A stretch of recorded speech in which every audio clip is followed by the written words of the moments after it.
السلام علیکم ناظرین، حافظ سٹوریز میں خوش آمدید۔ مدینہ کا بازار تھا۔ گرمی کی شدت اتنی زیادہ تھی کہ لوگ نڈھال ہو رہے تھے۔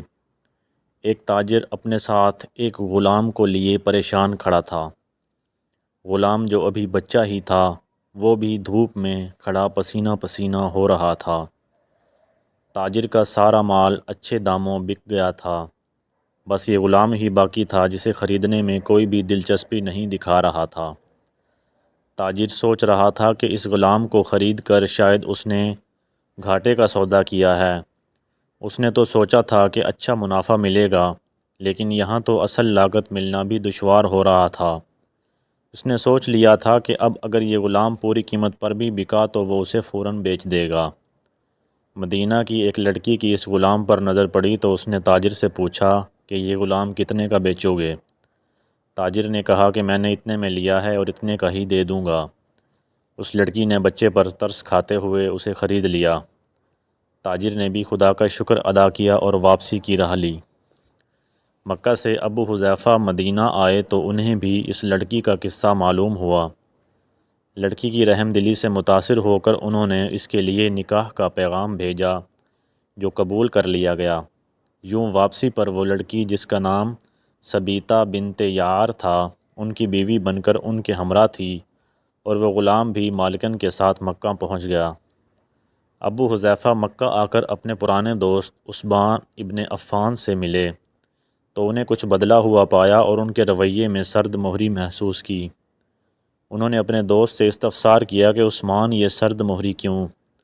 تو عثمان بن عفان نے جواب دیا کہ میں نے اسلام قبول کر لیا ہے اور تم ابھی تک مسلمان نہیں ہوئے، تو اب ہماری دوستی کیسے چل سکتی ہے؟ ابو حذیفہ نے کہا تو پھر مجھے بھی محمد صلی اللہ علیہ وسلم کے پاس لے چلو اور اس اسلام میں داخل کرو جسے تم قبول کر چکے ہو۔ چنانچہ حضرت عثمان رضی اللہ تعالی عنہ نے انہیں نبی کریم صلی اللہ علیہ وسلم کی خدمت میں پیش کیا اور وہ کلمہ پڑھ کر دائرہ اسلام میں داخل ہو گئے۔ گھر آ کر انہوں نے اپنی بیوی اور غلام کو اپنے مسلمان ہونے کا بتایا تو ان دونوں نے بھی کلمہ پڑھ لیا۔ حضرت ابو حذیفہ رضی اللہ تعالی عنہ نے اس غلام سے کہا، چونکہ تم بھی مسلمان ہو گئے ہو اس لیے میں اب تمہیں غلام نہیں رکھ سکتا، لہٰذا میری طرف سے اب تم آزاد ہو۔ غلام نے کہا، آقا، میرا اب اس دنیا میں آپ دونوں کے سوا کوئی نہیں ہے، آپ نے مجھے آزاد کر دیا تو میں کہاں جاؤں گا؟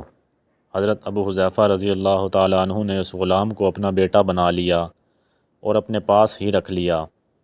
غلام نے قرآن پاک سیکھنا شروع کر دیا اور کچھ ہی دنوں میں بہت سا قرآن یاد کر لیا، اور وہ جب قرآن پڑھتے تو بہت خوبصورت لہجے میں پڑھتے۔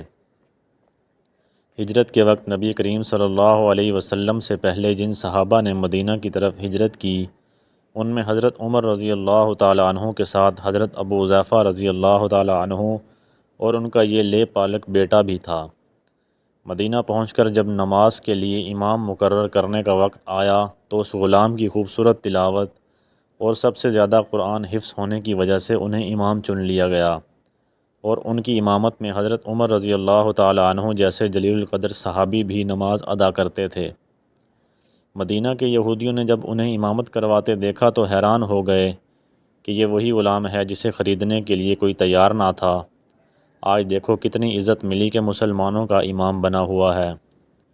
اللہ پاک نے انہیں خوش گلو اس قدر بنایا تھا کہ جب آیات قرآنی تلاوت فرماتے تو لوگوں پر ایک محویت طاری ہو جاتی اور راہگیر ٹھٹک کر سننے لگتے۔ ایک دفعہ ام المؤمنین حضرت عائشہ رضی اللہ تعالی عنہا کو رسول اکرم صلی اللہ علیہ وسلم کے پاس حاضر ہونے میں دیر ہوئی۔ آپ صلی اللہ علیہ وسلم نے توقف کی وجہ پوچھی تو بولی، ایک قاری تلاوت کر رہا تھا، اس کے سننے میں دیر ہو گئی، اور خوش الحافی کی اس قدر تعریف کی کہ حضرت صلی اللہ علیہ وسلم خود چادر سنبھالے ہوئے باہر تشریف لے آئے۔ دیکھا تو وہ بیٹھے تلاوت کر رہے ہیں۔ آپ نے خوش ہو کر فرمایا، اللہ پاک کا شکر ہے کہ اس نے تمہارے جیسے شخص کو میری امت میں بنایا۔ کیا آپ جانتے ہیں کہ یہ خوش قسمت صحابی کون تھے؟ ان کا نام حضرت سالم رضی اللہ تعالی عنہ تھا، جو سالم مولا ابو حذیفہ رضی اللہ تعالی عنہ کے نام سے مشہور تھے۔ انہوں نے جنگ موتا میں جام شہادت نوش کیا، اللہ کی کروڑ ہا رحمتیں ہوں ان پر۔ ناظرین، یہ تھی آج کی ہماری ویڈیو۔ اگر آپ کو ہماری ویڈیو پسند آئی ہو تو ہمارے چینل حافظ سٹوریز کو ضرور سبسکرائب کریں اور گھنٹی کے بٹن کو دبا دیں۔